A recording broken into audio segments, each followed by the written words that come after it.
Now, the real question is to all the fans out there for this review and breakdown, am I going to get a load of Starfire hate comments in this video or like a split down the middle one? I don't know, but let's talk about Titans episode 3.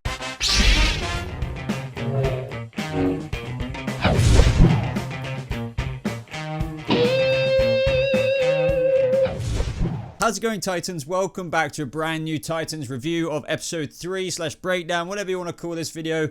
This episode was good. I definitely thought like there was a lot of like plot development, and you know, for once we actually got Starfire kind of character continuation, because if you remember in the previous episode we didn't have any Beastboy or Starfire, and this episode was called Origins, so it was kind of like exploring a bit more of like Starfire's origin. We delved into some really cool young Dick Grayson flashbacks with like Wayne Manor and all kinds of things. I actually really like those, but we'll get to that in a bit. And we got like the introduction of Beastboy, which felt really random to me. If you're brand new to this channel, why not subscribe for more Titans videos just like this? And if you do go on to enjoy this video, I'd really appreciate it if you hit that like button, as it really does show support for the channel. So diving straight into this, I want to talk about Starfire like seeing Raven getting taken from the end of last episode. I thought that was pretty cool. You know, like Starfire was there all along. This continued off that Filzy moment of when Dove got flown off the freaking side of the building, and not flying like a dove. She kind of flew and then right down to the floor. But before I talk about Dove and how Dick went to go see her, and yes, she's alive, let's first talk about Starfire, because I know I feel like there's a 60-40 ratio of you guys in the comments down below, or who just watch my reviews, or just the fan base in general, who absolutely hate Starfire, this iteration of her. There are some like really valid criticisms, like some people really feel like she isn't like this in the comics, because for example, when she's in the house looking at like pictures of Raven and just kind of investigating Raven, because what we learn in this episode is that Starfire at the moment is after her, only to kind of find out who she is, and like, you know, because she doesn't remember anything from episode 1. But that is when some cops are in the house. I guess they're just watching the house because they're obviously looking for Raven, so just in case she were to return to the scene of where her mother was murdered. But that's when she pretended she was an FBI agent. Now, I just thought when I was watching this, people are going to lose their freaking minds. In my eyes, guys, I don't mind. It depends if you're like a super traditionalist or not. Yes, there are going to be somewhat minor but yet major differences to these characters. For example, people are feeling like Dick Grayson is actually Dick Todd, like more like, you know, Jason Todd. Starfire isn't so much like Starfire here. So when I was seeing that scene where the cops were like obviously about to arrest her or do something, she kind of had to get out of that situation. A cop isn't exactly going to let her run away, if you know what I mean. So at the end of the day, when she was beating up those cops, she wasn't killing them. Like, obviously she wasn't freaking using her powers to vaporize them into a little burnt crisp like what we saw later in the episode with the nuclear family dad. And the way I'm choosing to look at this as well is that, you know, our heroes out there, when police have shoved their face in things or like vigilante business, what are you gonna do when they're pointing a gun at you? You don't want to kill them, but you're gonna have to kind of knock them out, I guess. That's the way I look at it. Some people are probably gonna really hate on Starfire for this, but I would love to know your thoughts down in the comments below. Do you think that was fair enough? But anyway, this does lead me to the nuclear family, this episode, where, well, the beginnings of the nuclear family, where we saw like the traditional very cringy family, like 50s 40s 50s version of like the way they live, the way they talk. But anyway, Starfire went and saved her. She burnt the nuclear dad, if you will, to a crisp. I'm sure he will be coming back, which we got a tease of from Dr. Adamson, if I remember that's his name, and I definitely want to talk about him later. But generally, this is where we saw like Corey and Rachel together for the first time in the episode. She wasn't like kidnapped or anything. She was, you know, better off safer with Starfire, even though she didn't know why she was after her in the first place. And I liked these two together. I just liked how they were throughout the episode. I mean, Tegan Crofts and Anna Diop's, you know, chemistry together, like on screen, was natural. Like when they were even in that cafe at one bit, that leads me to what I was talking about earlier. She didn't exactly kill these guys either, but she was just, you know, she was a bit more brutal here. So I'd love to know your thoughts on that as well. I think even at one point, like, there was a fork that went into the guy's fist. this show is getting a lot of criticism for being too violent. I don't know, I feel like because we haven't had such an edgy, violent DC show like this before, if I remember correctly, I kind of like it. I get that sometimes it does seem unnecessary, but it's not putting me off. For example, like the violence in Hawk and Dove, I loved all of that. So guys, as predicted by a lot of us, it would have been really dumb if like an amazing Dove, Minka Kelly's Dove just got killed off there and then last episode after just being introduced. What we need to remember anyway is that they're not going to be main characters of this series. She's on life support. It definitely does make you feel really feelsy after last episode, how that last mission was their mission before they went out and kind of retired from being vigilantes. But yeah, we will be seeing them again for sure. But that's when Dick came to check up on Dove. I have to admit, I thought Hawk would be a lot more hot-headed in that moment, but I think he was kind of understanding. If anything, he was just inquiring about what the nuclear family wanted with Rachel and who the hell are they. But that's, the kind of tease of like how they're the kind of like infantry for the Trigon worshippers, or like the Church of Blood, and Trigon being the overarching villain. I'm just really looking forward to seeing what the heck is going on there, especially with Dr. Adamson, who the nuclear family go back to this episode to report on like that they failed, and he was like pretty sinister. I'm just thinking, like, who is this guy? Is he like quite literally the ringleader, like Brother Blood in a sense, for the Church of Blood, because he kept talking about basically Trigon coming and how he'll cleanse the earth, blah blah blah blah blah, all that doomsday kind of crap, and how he can't be invited in without Raven's invitation, and essentially that is why they are after her. He was like literally about to detonate the crap out of the nuclear family, because we did see in a trailer that they had these blinking lights in their head, I think, and I guess this is kind of like a Suicide Squad kind of thing, where if he did that they would have like detonated or something. But he changed his mind and wants to send them after her even more, and basically said, hey, we need a new dad for you.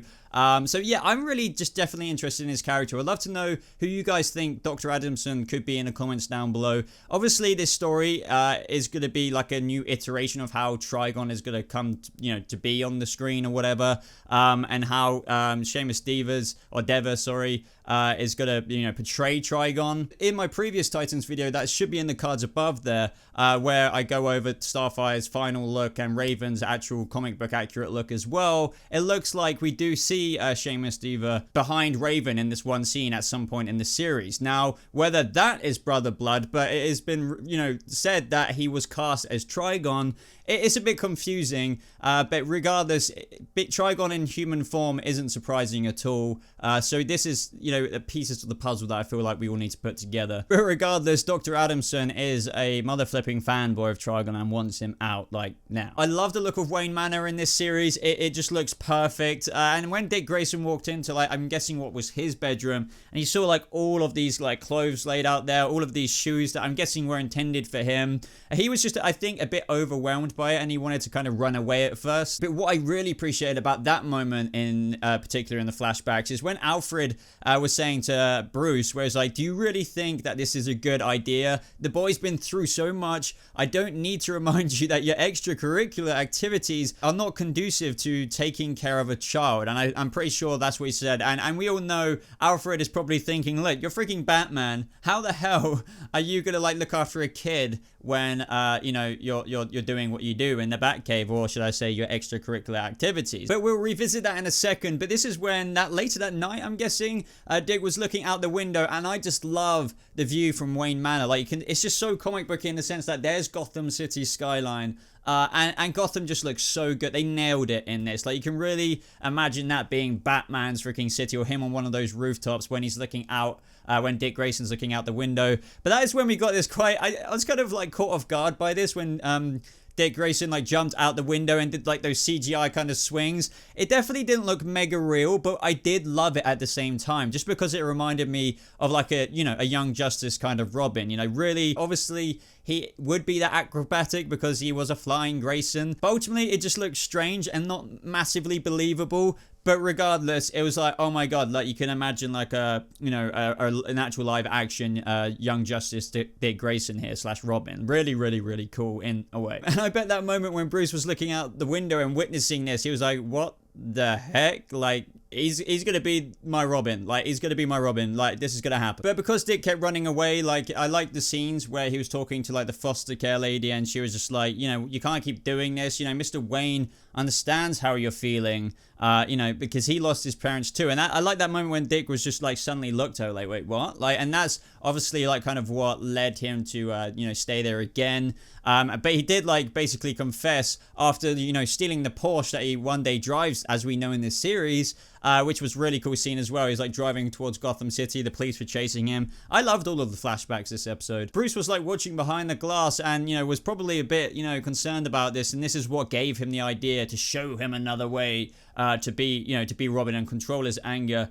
Even though he didn't do the best job of that. If anything, he showed him that exact way to basically kill people, as we kind of know, even though he hasn't killed anyone yet, but he near enough does bloody beat people to a pulp. But I did think it was a tad, like, little bit over dramatic when, even though it was cool at the same time, when Dick was back in his bedroom at Wayne Manor, he read the letter from Bruce saying, let me show you another way, revenge is not the answer, which is kind of ironic because apparently, according to Brenton Thwaites, by the way, I've mentioned this in a previous video and people are like, no he didn't, no they didn't say this. Brenton Thwaites said in an interview, like it's on camera, that Batman kills in this universe. Now that is an actor saying it, but I was just taking his word for it then. So that's why I'm saying revenge is not the way. That's what Bruce is saying to mini Dick Grayson there. Yet in this universe, he beat. I think it's more of like the BVS killing, like collateral damage. Or maybe like his Batmobile blows a car up, or he might put people on life support in hospital and they might die. Something like that. But what I meant by the overdramaticness is that like he reads the letter, like a letter intended for him to like maybe, you know, go contact Bruce or go see Bruce the next day about it. But that's when Bruce kind of like steps out of the shadows and it's like, well, why did you write him the letter? Like, just why? Like, yeah. But as for Dick Grayson connecting to Starfire this episode, that was through like the Detroit PD, and they kind of told him that Amy Robach is dead, like his freaking partner in the comics. Like, is she actually dead? What? Like, I didn't expect that. So this is like another example. I'm guessing she is dead. Otherwise, you know, the police wouldn't say that. That things are kind of changing up in this universe. But when Dick was driving in his Porsche to the location of where Rachel and Starfire were, I really loved that music when he was like, you know, going really, really fast. It was like the kind of Dark Knight, Batman-y kind of music was like, you know, it was really, really kind of cool. And then that obviously entered into another flashback. So I definitely think that was, you know, very deliberate. And I like how they added in even more like Robin-y, gadgety moments in this episode. And it does make me wonder if, you know, when the little screen of his little tablet did the retina scanner for his eyes because he was connecting to a network or whatever. I wonder if it needed that retina scan because it, like, this device of his was connecting to the larger network that was the Bat computer or something like that. You would have to think maybe that is the case. Now, Starfire and Raven were heading to St. Paul's Nunnery. We learned from that, like, main nun there, at least the one who was featured in the episode, that she was looking for her like a year ago, and that a year ago Starfire said that she was in danger to the nuns, and that they had found her, which I'm guessing is like the Church of Blood, or the, like, you know, the people who are trying to bring Trigon back. But I almost forgot to mention Beastboy in this episode. I felt like the way he met, I like how they, you know, he met Rachel in one way and how they seem to really get along, and they're kind of like a similar age, I'm guessing, and they were both kind of shy, and, you know, she was playing the pinball arcade game, but it just was like, oh, so he happened to be there. It was just a bit too coincidental for me. I'm really looking forward to seeing their future scenes. In the promo for next week, it looks like, you know, as she escapes at the end, he kind of encounters her in beast form. I guess maybe he's just like maybe stalking like the gang before he joins them or something like that. But either way, I kind of wish they written him a bit better into the story and how the Titans come together. However, we might not have seen the full picture yet, so maybe he was there for a specific reason, but at the same time he might have just been there because that's where he likes to hang around and play arcade games. I really like the demon side of Rachel coming out. I've mentioned this in a previous review, but Tegan Croft explained it, that the demon version of Rachel is, even although be it like demony, it still like doesn't want anything bad to happen, and that's why, you know, she wants to like blend with her and like make her come out even further so she'll never be scared again, kind of thing. But anyway, like, yeah, she actually eventually embraced that, freaking blew the one half of the building off, and then she escaped into like the woods, and that was like the end of the episode for that, and that's where I'm guessing she's gonna find Beastboy. And alongside this, whilst this was happening, Starfire went to her little HQ, little freaking murder boardy kind of hideout kind of place, where she had been looking into Rachel for a long time, not just the past year, it seems like a lot longer. It's pretty insane when Starfire said like the mortality rate spikes every year on Rachel's birthday, but like 200,000 people. It's like, holy shit. But that's when it was like leading to the end of the episode, and you know, Starfire was just like, she's the destroyer of worlds. I think she's a part of a prophecy, and that's like obviously a Trigon reference there, destroyer of worlds. And that essentially, guys, is the gist of the episode. So I thought it was a solid episode. I definitely enjoyed Hawk and Dove more. If you're not like as amazed by this episode, I feel like it was just a lot of necessary plot stuff that we had to get through, some explanation, some teases, some foreshadowing to even address further into the next episode. It just didn't have, I think what a lot of people enjoyed so much about Hawk and Dove is that we had these badass vigilantes in badass suits with badass action, badass Robin flashbacks with those badass vigilantes, where we didn't have so much of that this episode. It was a more like kind of slower pace. We were more jumping around the place in the episode.